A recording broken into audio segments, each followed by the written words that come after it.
So it wasn't until 1983, if I'm not mistaken, maybe it was 82.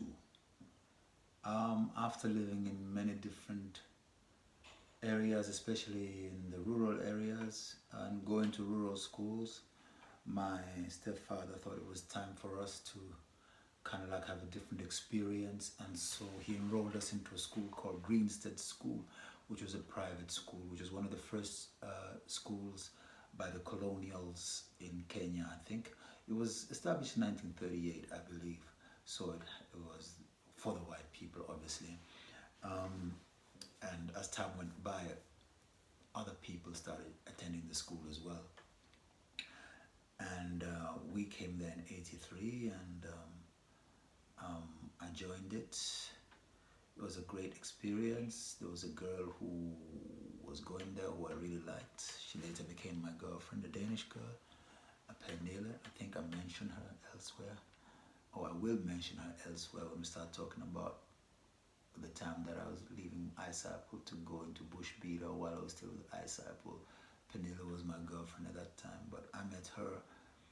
She was in my class, class 6, and there was Carbway, and there was Pernille's little brother Thomas, and older sister.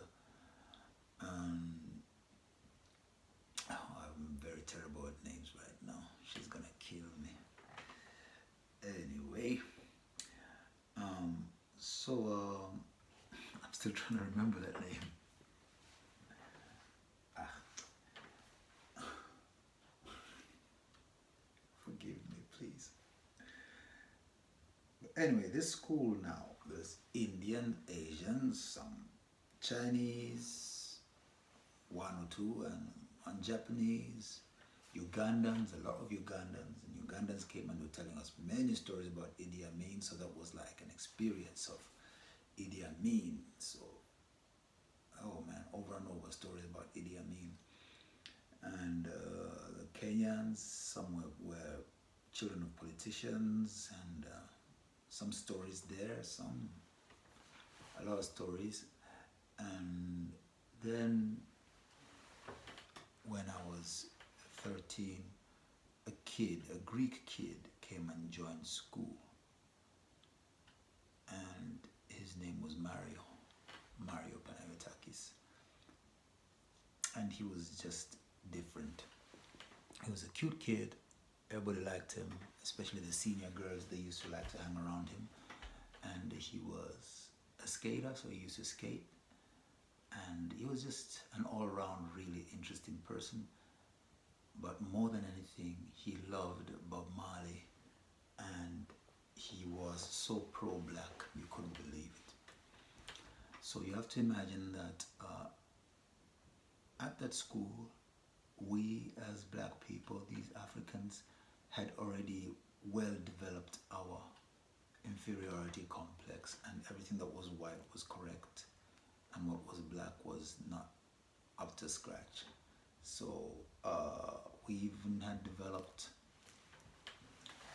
the notion that the African servants at school, that we were higher than them, and we had a name for those Africans who were not as privileged as us. Mind you, I was not privileged to the level of my schoolmates. I was still a Dunedin kid, and you could say that we lived a very modest life compared to some of our friends. Going to visit some of our Ugandan friends. One, his father was an architect who was designing Kenya's new airport, and we went to see him at their house in Nairobi. It was a huge mansion with a swimming pool and everything, and so forth and so forth. You know, another one was government ministers and that kind of thing. So from them, I kind of like was picking up that idea of the other Africans being less than us, you know. So I'm just very glad they never came to visit me where we were living out in the bush in Mutomo. At first, when we lived in Nakuru, it was okay because our house was just 3 houses down from the state house in Nakuru. So But that was just a fluke, really, that Danita had that house and we lived in that house. Um, Lush area, really wonderful place, you know. But we only managed to stay there for a couple of months, and then my dad was transferred to a water conservation project in Mutombo, in a dry, arid area, and it was a way better contract and was going to make a lot of money from it. And he was being promoted to being a manager, so that was cool for him, you know. And yeah, it was very interesting, that whole scenario then. And I don't know what to talk about, whether I should talk about my dad's job, which is very important to my project, in terms of the water and conservation and windmills and alternative energy and all those things. Again, I experienced something that kind of happened in Tanzania. Brand new houses were built for us, and it was a row of 4 houses, and this was just a Danita project, so it was Danish people. My dad's house was the manager, he was right at the front, and then right next to him was Eric Nissen's house. He was like the engineer, he was the one who designed the windmills, designed the pumps, and he was a technical guy. And then after Eric's house was, oh my God, I can't remember the 2 other people who were after him. But further away was Jens, who was also like a technician. He is from the area of Vendsyssel, which is not too far from here, you know. And yeah, it was one more of those projects where, you know, it was a little Denmark in the middle of Africa. Except this time it was just Denmark. It was not the whole of Scandinavia. So that was Kenya. I go to school then, and in school it was really cool. But then Mario came to school, and Mario was fun. Mario was into reggae, you understand? So we talk about 82, 83, and Legend has just come out, so that would be Buffalo Soldier. Now that's when we started hearing this song, and people tell you, oh, that song, oh, that's Bob Marley. Oh, okay, because like it's very funny.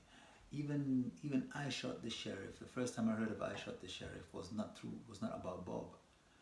It was more those same Ugandans. They used to watch a lot of videos from America when they were at home, obviously not at school. It was an English prep school. You weren't even allowed to have a radio. You could have a Walkman because you had that in you know, but you're not allowed to have a radio that you could hear and make noise, you know what I'm saying? You're not allowed to chew gum, you know, English school. But all right, so one of them was into Michael Jackson. I was really into Michael Jackson. It's all about Michael Jackson, with Michael Jackson, Diana Ross, and all of that. So there was a sequence where Michael Jackson, the Jacksons are singing, and they go, I shot the sheriff. Have you seen that one? Where they kind of like do that. So for me, that whole I Shot the Sheriff, it was part of a Michael Jackson dancing thing. You know what I'm saying? But when Mario came, things started clearing up. You know, it takes the Greeks. And I was like, oh, okay, there was. And Buffalo Soldier was a huge hit. So I said, oh, this music, but the music kind of like reminded me of a group I'd been listening to for a long time, and that was Boney M. And so No Woman, No Cry, I'd heard from Jimmy Cliff, and later I'd heard it from Boney M. Boney M was huge because they had also Rivers of Babylon, and they had Malaika. So with them, it was kind of like, that was the first introduction to what you might want to call reggae. And then there was another tape. There was a group called the Goombay Dance Band. So the Goombay Dance Band, son of Jamaica, the dream of a lifetime. Da, da, da, da, da. So you had that, and Blondie. Tide is high, but I'm going on. You know, but when Mario came, things started being put in place. And they said, oh, okay. And then you start to say, no, that's Bob Marley. Oh, and he has the hair. And oh, he's got the Mau Mau hair. And so one of the guys, a Kikuyu guy, would tell me that, no, you see, Bob Marley used to have an afro, and then he came to Kenya and he saw the Mau Mau, and then he changed his afro to become dreadlocks. That was the story I used to hear and those things. And I was like, oh, okay. But he was an American. You know nothing about Jamaica, but Marley was an American. You know, he was an American singer who'd come to Africa with his big afro, and then he saw the Mau Mau, and then he copied that style. You know, but Mario was a Rasta. Mario could not stop talking about Bob Marley and about Rastafari. He says he would be talking all day about the Rastas and how they don't. He says Rastas, they don't drink Coca-Cola, and if they want to drink orange juice, they get the orange and they squeeze the orange. They don't just, you know, they don't drink it from the package and all those type of things and everything. And we kind of like, we're black and we're like, why go through all that for what? What are you trying to prove, you know? So anyway, but he went a step further and he was like, oh, I don't like white people. You know, the black people, they're better and everything and whatever. And that's when we started paying attention, because he was this white kid and he was talking about how black people were better, you know? And so he became special in that way, Mario Panayotakis. I left the school, but we got a couple of things cleared up. Along the way, it got cleared up that Bob Marley was from Jamaica, but Eddie Grant wasn't. Eddie Grant was from America. And there was a huge song at that time. It was a song called Killer on the Rampage. It's a killer on the rampage. I'm gonna love for you. We used to have a disco, and that song would play at the disco. You know what I'm saying? And the other one was, I don't wanna dance with you, baby, no more. That was Eddie Grant. You know, so now the great job was to differentiate between Eddie Grant and Bob Marley. I would never have been able to tell which was which. Because that's how crazy it was. Because even as far as, I think, 1987, 86, when I saw pictures of the Wailers, you know, and Neville Garrick is in there. You know, I used to think that Neville Garrick was Bob Marley because he looked taller and everything. So, and then later, and then I'd get confused. But who's this other guy? And then actually, the other guy that was Bob, and Neville was Neville. You know, so it took a while before that thing really sunk in about who Nesta was.